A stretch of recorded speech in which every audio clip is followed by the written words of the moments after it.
environmental geography students. I'm here to go through my slides for this week.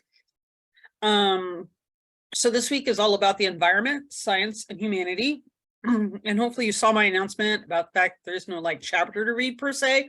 There's just a series of articles. So please take a look at the assignment activity on this topic, and you'll see more about it.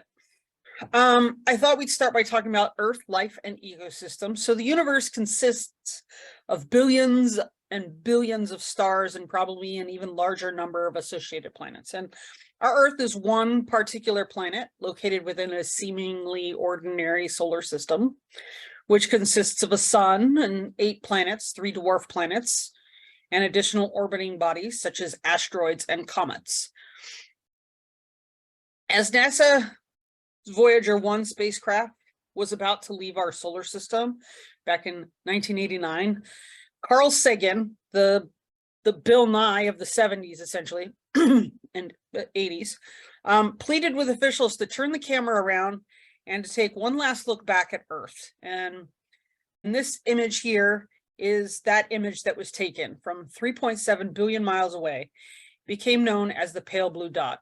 And that little dot right there, that's us. That's the pale blue dot. So the point is to really kind of demonstrate how small whatever is going on is at a cosmic scale.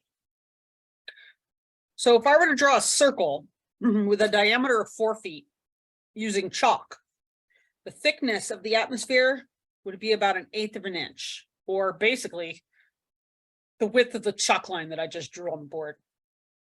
If I instead were to build a scale model and shrink the Earth down to the size of an apple, the atmosphere would be about as thick as the skin on the apple. Now, Earth is the 3rd closest planet to the sun. It's orbiting what we would call a fairly ordinary star. It's medium-sized. You should know we orbit around the sun 365 times. It takes us 365 days. And we spin on our axis every 24 hours. And we're a spheroid. We're not a perfect sphere. About 70% of our planet is covered in water. That's liquid. And the remaining terrestrial area of rock and land is covered mostly with vegetation. So with so much surface area that's covered by water, it's amazing that we didn't name the planet water rather than Earth. The beginning of life occurred about 3.5 billion years ago, only 1 billion years following the origin of the Earth during the formation of the solar system.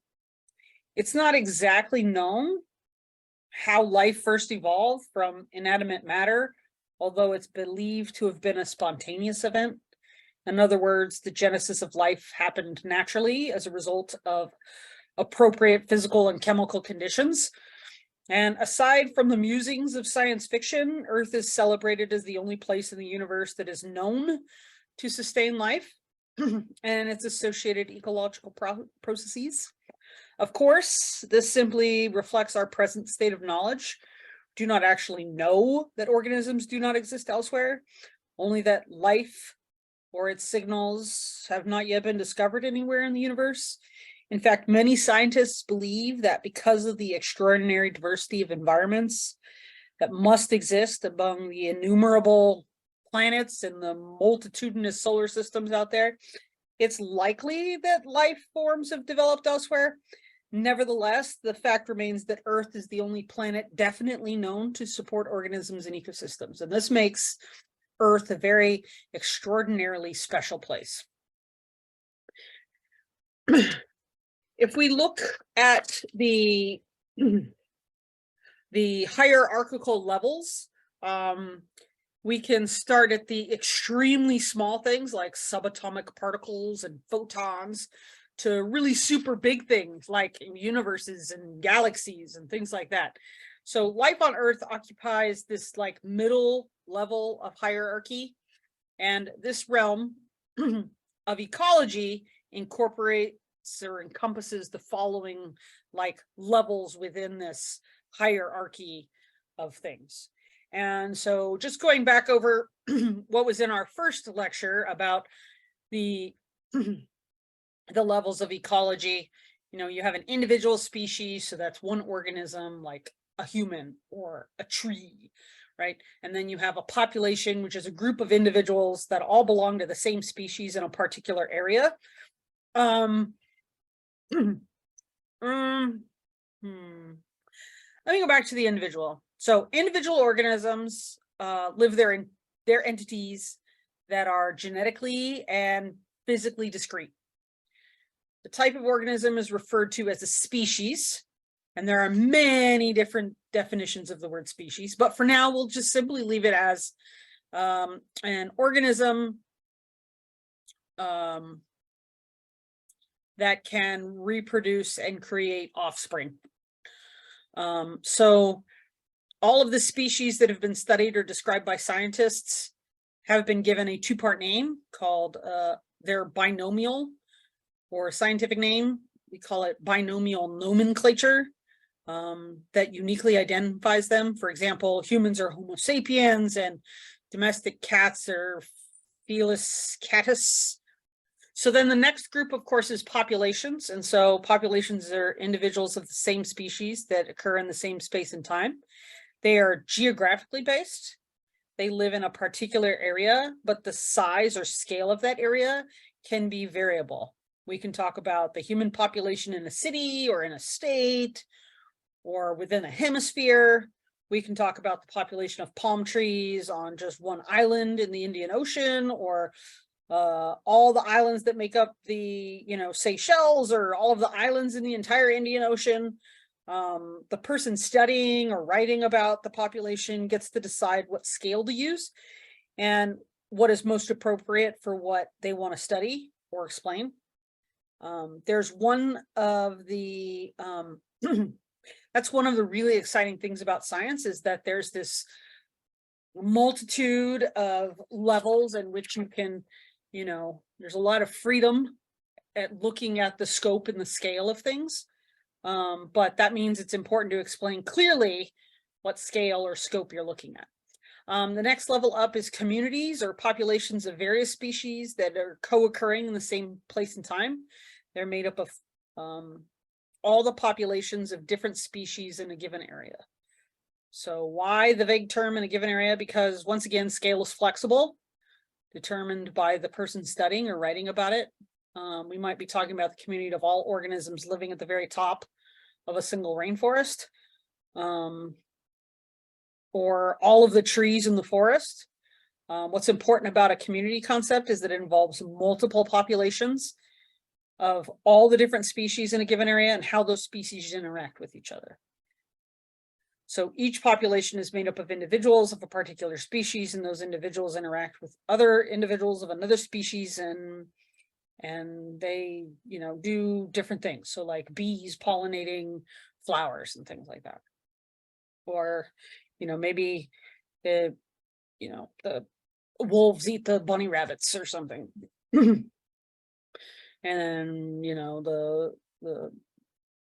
they use the trees to hide in or things like that. The next one is a landscape or a seascape if we're looking at, water environments. These are integrations of various communities over large areas. And then, of course, the biosphere is all that is composed of all the life and all the ecosystems on Earth. So another name for landscape is ecosystem. All right. The development and productivity of organisms or populations, communities, ecosystems, whatever level you want to look at, are naturally constrained by environmental factors. There are, anthropogenic, which means generated by humans, anthro. There are biotic threats, funguses, bacteria, viruses. There's climate threats. There could be a flood. There could be an earthquake, like what's going on now in Turkey and Syria. There are soil threats, poor nutrition in the soil, changes in pH, things like that. These are all what we call environmental stressors, and those stressors cause an environmental response. And that response is not necessarily limited to just one generation of problems. So, for example, an individual plant may be stressed by inadequate nutrition, and because of that infertile soil, or maybe competition with nearby plants for these scarce resources, they have less access to the nutrients or water or sunlight or whatever it is, which results in stress for the plant, which then causes the plant to be less productive, which it then is genetically capable of being. And then one result or one stress response may be for it to develop fewer seeds that year or during its lifetime completely. And because of the evolutionary success, or in this case, failure, it carries this genetic lineage onto the next, generation of plants. And, survival of the fittest says, that those plants that, are reproducing faster are going to be what we call resistant generation. The most benign or least stressful natural environments are characterized by conditions in which factors such as moisture, nutrients, temperature are not unduly constraining, while disturbances associated with like disease or lots of wildfire fires, or like lots of hurricanes or tornadoes or windstorms and very, cataclysms are rare. So those are going to be the least stressful environments, the ones where you don't have all of this, craziness going on. And these allow for a very complex and diverse ecosystem to develop. Namely, you got old growth rainforests, you've got coral reefs, things like that. Other environments, however, where, all of those things aren't there, there's lots of wildfire, there's lots of disease, there's lots of temperature, issues, lacks of moisture, they get less complex. There's not as many variety of, plants and animals that exist in these places. For example, the desert or the tundra where it's frozen all the time, things like that. In fact, natural environments and ecological changes have caused the extinction of almost all of the species that have ever lived on Earth since life began about 3.5 billion years ago. So I'm sure you're familiar with the end of the dinosaurs. Many of them occurred because particular species couldn't, cope with the stresses, changing climate or biological interactions, such as, they were outcompeted, or maybe there was a predator, or maybe they were, humans came in and over predated particular species, thereby not leaving enough, like overfishing and things like that. Maybe there was some sort of disease. For example, currently in California, there's the, like the Asian, I think it's like a citrus, forget what it's called, but it causes the citrus trees to have issues. But sometimes it's an unpredictable thing. An asteroid strikes, or there's natural consequences too.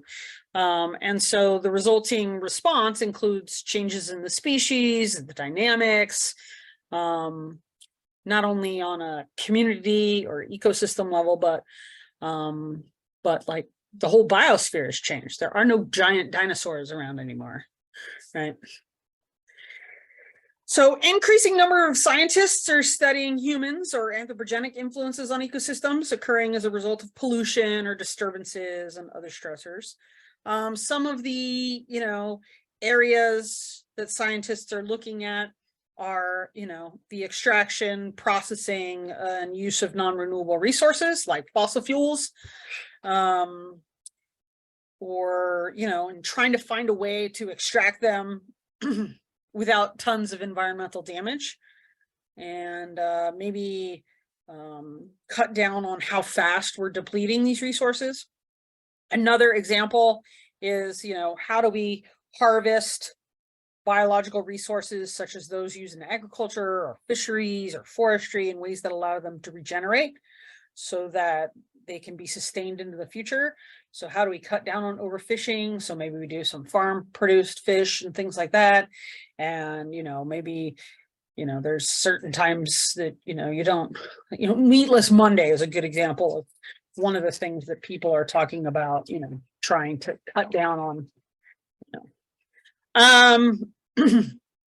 Another one is the growth of renewable resources. So, for example, the use of solar or wind energy or, hydroelectric energy as a way of replacing, non-renewable resources such as fossil fuels, making the energy economy more sustainable.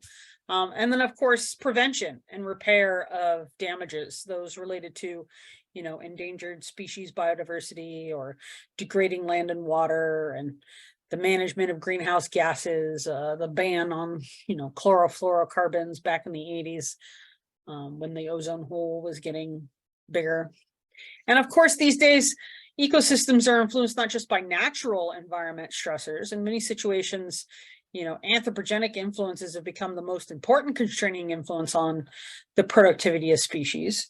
But, these influences have intensified enormously in modern times. And we've always left a footprint in nature to some degree. We've always influenced the ecosystems in which we live. It's just that during most of the more than 100,000 years of evolution of the modern Homo sapien, the ecological footprint was rather shallow.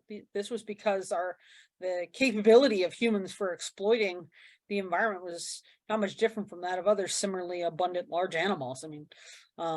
However, during the Cultural Revolution and the evolution of humans, the associated activities got progressively intensified. You could talk about the Industrial Revolution, where we started, using fossil fuels rather than wood burning.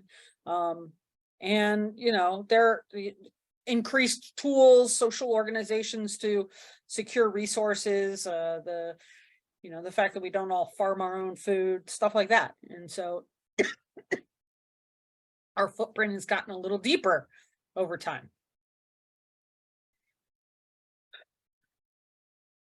So these and other revolutionary innovations all led to substantial increases in the ability of humans to exploit the resources of their environment and to achieve population growth.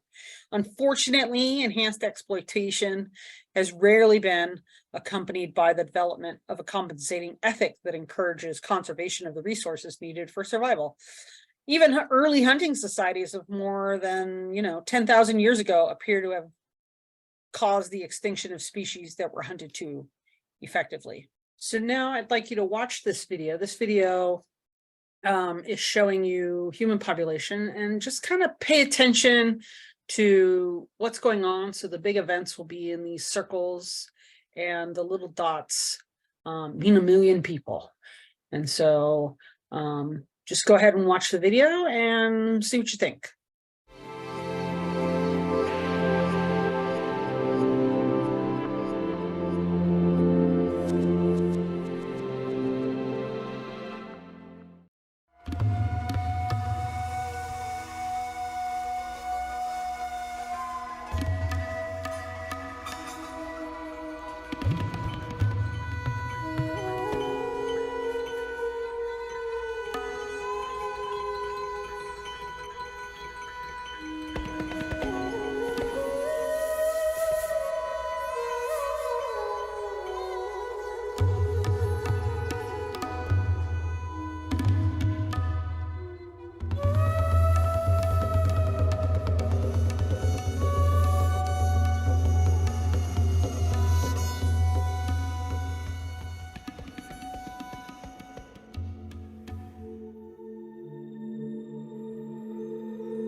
So certain innovations, hopefully you picked up on some of those. Some of the ones that weren't in there are, domestication of the dog and stuff like that. So certain innovations occurred during the cultural evolution of humans, represent a particularly large increase in capability.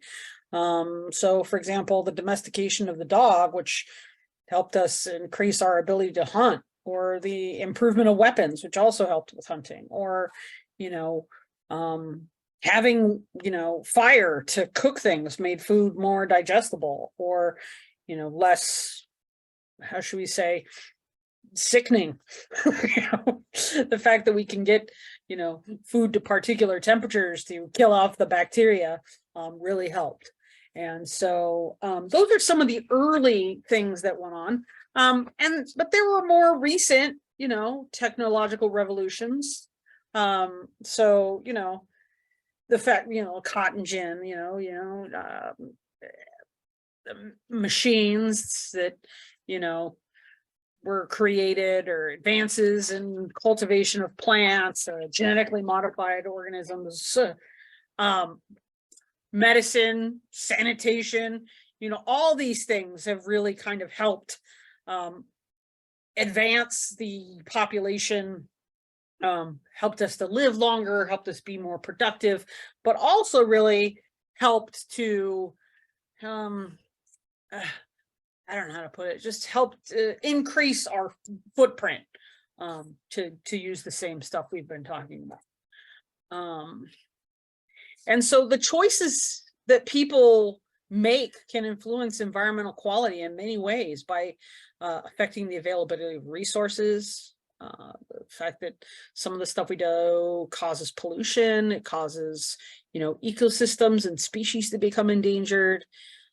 Decisions influencing environmental quality are influenced by two types of consideration: knowledge and ethics. Knowledge refers to information and understanding about the natural world, and ethics refers to the perceived right and wrong of things. And what is the appropriate behavior people have towards each other, species, and nature? So ethics refers to the perception of right and wrong, and the appropriate behavior of people towards each other, other species, and nature as a whole. So on one hand, knowledge provides guidance about the consequences of various choices, including damage that might be caused and the actions that could be avoided, and the actions that, could be taken to avoid such effect. And on the other hand, ethics provides guidance about which action we should favor or even allow to occur, right? And so because modern humans have enormous power to utilize and damage the environment, the influence of knowledge and ethics on the choice is a very vital consideration. And we can choose among various alternatives. For example, individual people can decide whether or not to have children, or to buy a car, or to eat meat or not to eat meat, while society can choose whether to allow the hunting of, dolphins or whales, or should we allow clear cutting of forests or construction of nuclear power plants. All of these options have implications for environmental quality, and a perception of value or importance also influences how consequences of human actions are interpreted. So environmental values can be divided in either utilitarian or intrinsic. Utilitarian, known as instrumental value, is based on the known importance of something as far as it is related to the welfare of people. Accordingly, components of the environment and ecosystem are considered important only if the resources necessary to sustain humans, that is, if they bestow economic benefit or provide livelihood. So when we, tear down, clear cut a forest, we're like, yeah, but we're putting in palm trees, or we're putting in coffee plantations because we need more coffee, or we need more palm oil, right? So those things, create jobs, they, create, food, or palm oil, which is used for an abundance of things. They provide, they help us stay alive, essentially. So in effect, people harvest materials from nature, because they have some sort of value. Oh no, that's a lot of people.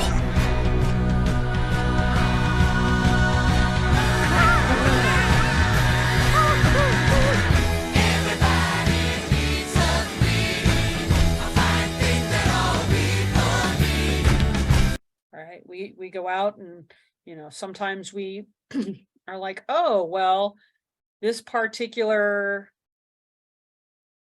let's just go with fossil fuels, is really useful, makes it really easy. It's a great way to heat our homes. It's just coal. We don't use it here, but there are many parts of the country here in the United States and throughout the world that still use coal as their primary heat source. And so, but it's not just that. We can talk about water, talk about, trees, so timber, fish, animals hunted in wild places, agricultural crops, which are are put in place of, other ecosystems. And then, so that's the utilitarian, like what is the value to humans? How does it help humans, be healthy or whatever?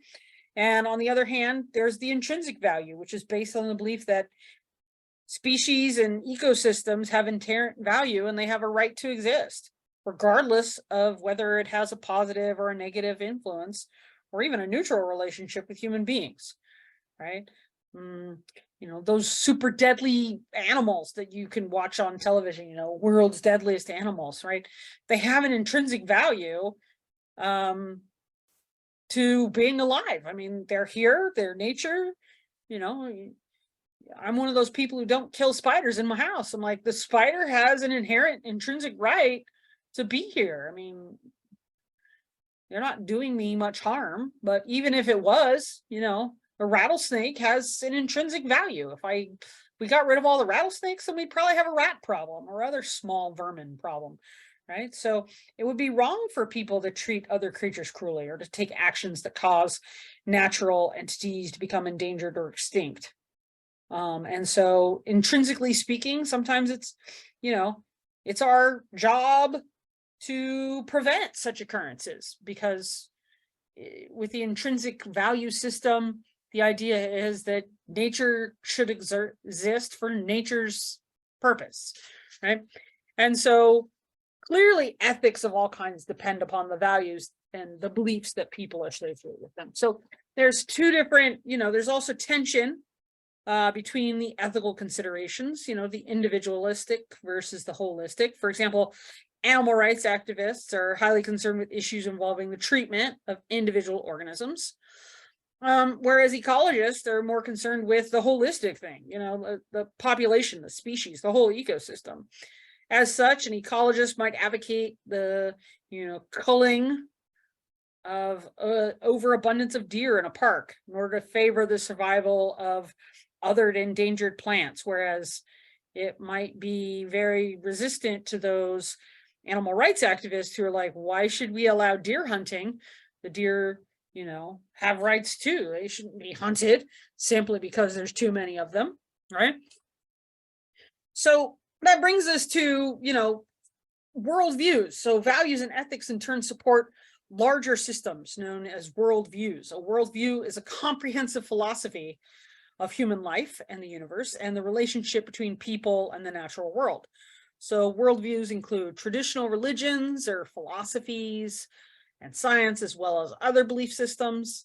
And in an environmental context, generally important worldviews are known as anthropocentric, which means centered on humans, biocentric, centered on plants, ecocentric, considered with the whole ecosystem. So while the frontier and sustainability worldviews are more related to the use of said resources. So let's look at each of these worldviews. So the first one, like I said, anthropocentrism, sorry, I just bumbled right over the top of that. Anthropocentrism literally means human-centered. So this is a set of ethics that promotes humans at the expense of all other factors. So we're at the top, and we put emphasis on the short-term benefits while not thinking about the long-term consequences of whatever's going on. I need to eat, there's a chicken, I'm going to eat the chicken, But if I eat all the chickens, one of the things that comes to mind is tragedy of the commons. The idea that, you know, if we all don't take care of the commons, the whole planet, then there won't be any planet for us, you know. But the next one, of course, is biocentrism, literally meaning life-centered. And so it basically says no species is more worthy than another species. So it focuses on all living entities and considers all species and individuals as having intrinsic value. Humans are considered a unique and special species, but not more worthy than other species. As such, they reject the idea of discrimination against other species, which is known as speciesism, which is a term similar to like racism or sexism. So, you know, all species have a right to be here. Ecocentrists believe that nature deserves to exist for its own sake, regardless of how useful it is to us, such as, you know, they even consider non-living entities like rocks and soil and water. It incorporates, you know, it goes beyond by stressing the importance of the interdependent functions, like nutrient cycling and things like that. So the idea that, you know, it's not just the trees that we're protecting, it's the whole ecosystem. You know, if you get rid of the trees, it reminds me of when there's a video that you might want to check out. If you Google the wolves in Yellowstone. So for a long period of time, Yellowstone was without wolves for a couple of reasons. One, people thought it was cool to go hunt them, even though it's a national park. But more importantly, the government was like, well, we can't have people where there are wolves, because what happens if the wolves eat the people, right? And so they were like, hey, yeah, just go get them. Well, what they did is they brought the wolves back to Yellowstone in the winter, which is when wolves are highly active, and it completely changed the entire ecosystem. They're called a keystone species. So if you have an opportunity, go ahead and take a look at that. The next worldview is the frontier worldview, which asserts that human rights have a right to exploit nature by consuming resources in boundless quantities. It claims that people are superior and we have the right to exploit nature, you know, live long and prosper. Moreover, the supply of resources to sustain humans is considered to be limitless, because new stocks can always be found or substituted, or, you know, various discoveries. I just recently watched the Don't Look Up movie, and it reminds me of this whole, you know, idea that, well, you know, someone will figure out how to solve the climate crisis before, well, in this case, it wasn't the climate crisis, but it's a satire for the climate crisis. It's talking about an asteroid going to hit the planet, and everybody's like, oh, that's all right. Technology will figure it out. You know, we'll figure out a way to stop the, you know, asteroid from striking us. So, you know, you can consume as much as you want as long as nobody gets hurt in the process, right? So, you know, and then there's, of course, the sustainable worldview. This view acknowledges that humans must have access to resources, but we shouldn't exploit them. You know, it should be governed by, you know, appropriate intrinsic and aesthetic and ecological means. That, you know, this consume, you know, the spaceship worldview is quite anthropocentric. It's like, you know, here's the earth, and, you know, it focuses only on sustaining resources needed by people, you know, anthropocentrically. But, you know, that we should be able to control nature and natural processes. In contrast, the ecological sustainability is more ecocentric. It considers people within a context and focuses on all components of life, preventing human actions that would degrade such things. It's you know, it's like, if you have a sustainable economy, then your natural goods and services should be used only in ways that do not compromise their future availability and do not endanger the survival of the species or, the ecosystem as a whole. I like to think of it as the 7 generations idea. I want to say it's the Inuits that came up with it, but it could be a different indigenous group of people. And I apologize for, not knowing this, but it just popped into my head.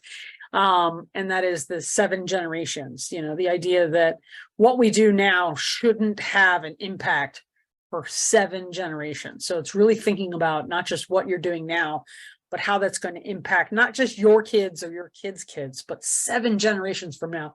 How are the decisions we're making? And so if we talk sustainability, world leaders and scholars increasingly agree that the future of humanity and the quality of life in general rests in our ability to achieve some lasting balance with the environment.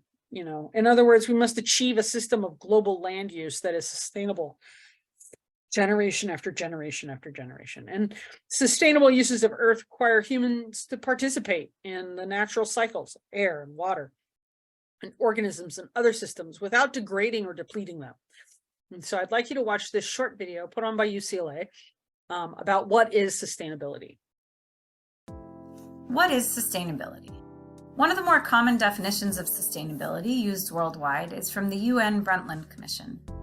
They say sustainable development is development that meets the needs of the present without compromising the ability of future generations to meet their own needs.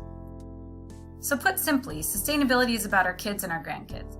How do we live today so that they can thrive and future generations can also have a good life? Our planet has many resources that we depend on for food, for housing, and many of those resources can replenish. You can cut down a tree and grow new trees. You can catch fish and there will be more fish. But that only works if you do it at a rate that these systems can replenish. We call that the replacement rate. You could think of it as a bathtub, and you're draining the bathtub and filling the bathtub at the same rate. And if you do that, then the level of the water should be able to stay stable. We call that equilibrium. It's not that you're not using any resources, you are, but you're doing it at a rate that the systems are able to stay somewhat steady. Right now, and over the past few decades, what we're seeing is that we are consuming resources much faster than the replacement rate. And the result of that, draining the bathtub faster than filling it, is that those levels are going down. We're seeing fisheries disappearing and other ocean life. We're seeing forests disappearing. Of course, everyone is familiar with the impacts of climate change and, other impacts of this level of consumption, plastics in the ocean, all of these problems. So ultimately, sustainability is about understanding how all of this is connected, understanding that when you make a decision to buy a smartphone, you are impacting someone's life on the other side of the planet who's involved in mining the materials to put in that smartphone. So sustainability is about systems thinking. One of the other big frameworks that we use to talk about sustainability is the 3 E's. In business, we call that the triple bottom line. Some people call it the 3 legs of the stool. And that's environment, economy, and equity.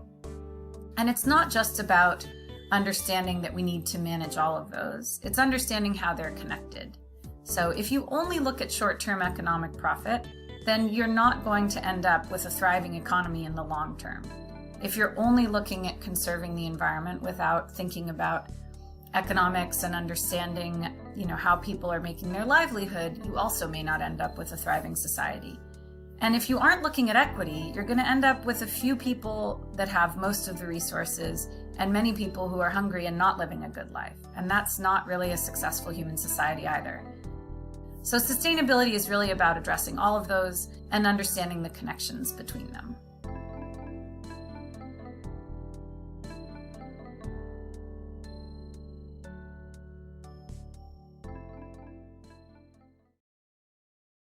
Talking about the environment, science, and humanity, it's hard not to really talk about the modern environmental crisis. But it encompasses many issues. In large part, we can classify these into 3 categories. We have a population, a resource, and environmental quality problems. So the first one is population. In 2022, the human population numbered more than 7.8 billion people, including about 330 million in the US and 40 million alone in California. And at a global level, the human population has been increasing because of excess birth rates over death rates. So we're having more babies than the number of people who are dying.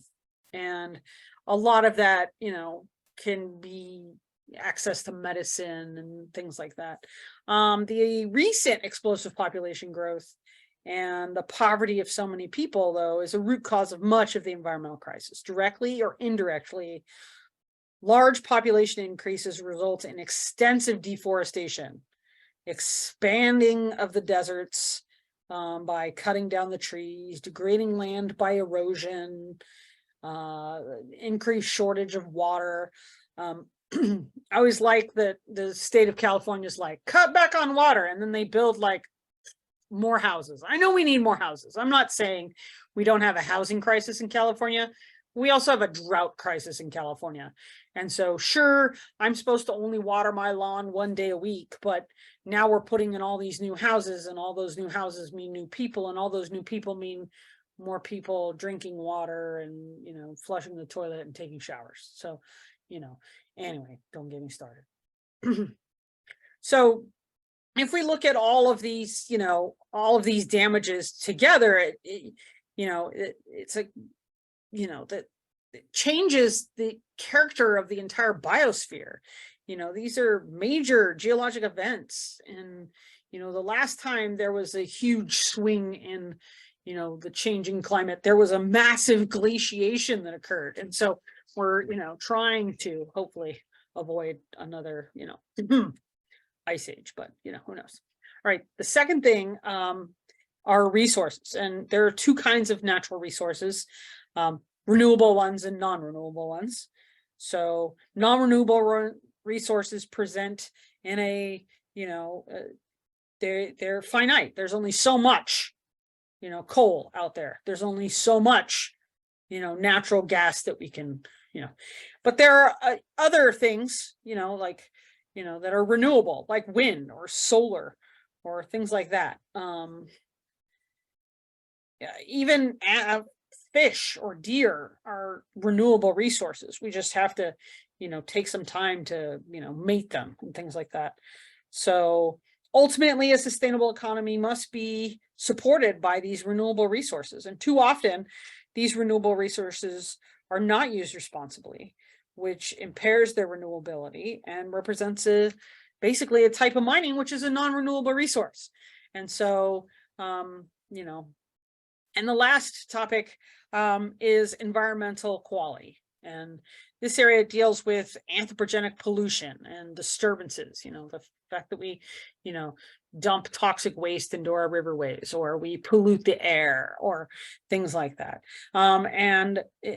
The effects that has on various people or the economy in general, or other critters, species out there, or whole ecosystems. Pollutions may be caused by gas emitted by power plants and vehicles, pesticides, heated water discharged into lakes, and these other environmental quality issues, are related to clear cutting or forest fires, and the consequences of pollution and disturbances for everything from biodiversity to climate change, or just resource availability. If we burn all the trees down, there aren't any trees to clear cut in the first place. But these environmental quality issues provide or promote or create a risk to human health and other aspects, which as we go into the coming weeks, we'll be discussing. And so they have come up with a formula. Paul Ehrlich, I believe is how you say his name, came up with the impact formula. So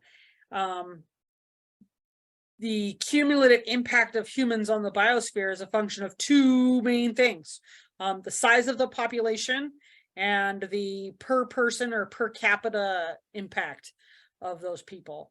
So the human population varies greatly among and within countries, as does the per capita impact, which depends on the kind and degree of development that has occurred.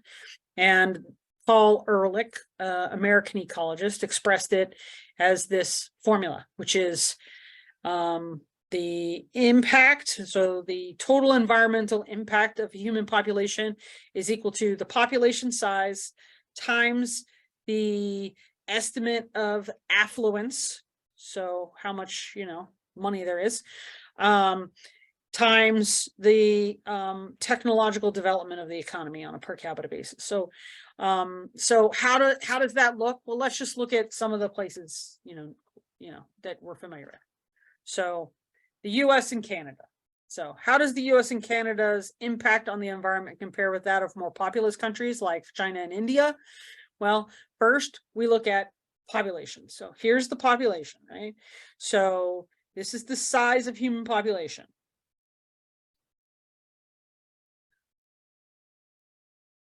This is our per capita energy usage.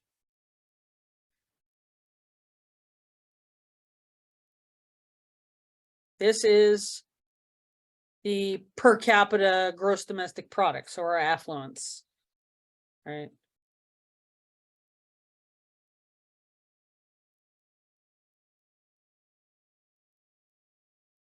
So one of the major influences of environmental impact of any human population is the number of people. So let's go back to, let's go back to this. So if you look at this, you can see China and India have lots and lots of people. So if you look at Canada, they have 35 million or something like that, right? And China has 1.3 billion and India has 1.1 billion. However, on a per person basis, people living in Canada or the United States have a much larger environmental impact than those that live in China and India by both the per capita energy, how much energy we use. Look at how much energy they use in Canada. That's probably mostly about the fact that it's cold. And so they have to keep their houses warm and things like that. And per capita GDP. This is gross domestic product. So the difference is an inevitable consequence of a prosperous lifestyle in North America and other wealthier people, which is on a per capita basis, we consume large amounts of natural resources and energy. And we create a ton of waste while we're doing it too. So sometimes they call this affluenza. I'm sure you're familiar with influenza, which is the flu. They call this affluenza, right? So yeah. All right, so this really should hopefully drive home the fact that the environmental impact of any human population is a function both of the number of people and our environmental impact. Because of its context, relatively wealthy countries like the US and Canada have a much larger impact than you would find in China. I mean, China uses a ton of energy. Look at that. But if you do it on a per capita basis, which means per person, look at how little energy they use. So environmental impacts of poor countries are, typically smaller than might be predicted based on their population. So we can conclude that the environmental crisis is due both to overpopulation and excessive resource consumption. So, so thank you for your time. And hopefully this is some nice background for your week, and we'll be in touch. Thanks.